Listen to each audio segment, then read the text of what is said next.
بالملو توت فرنگی ما یه رایحه ملایم توت فرنگی داره و یه رنگ صورتی خیلی ملایم. حس رژ لب نداره ولی خب یه رنگ صورتی خوشگل به لباتون میده. همیشه میخوام رو لبم تست کنم براتون. یه کارایی دیگه‌ش هم که همیشه ازش استفاده میکنم و بهتون بدم.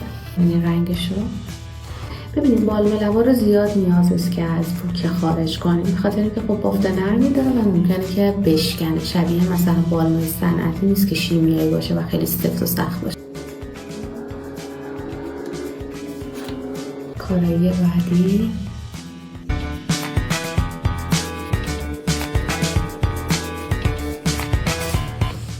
و کاری دیگه که من میکنم به جای سایه ازش یه کوچولو استفاده میکنم، چون خیالم راحته که این 100% طبیعیه و مواد اولیه‌اش خوراکیه، هیچ آسیبی نمیرسونه.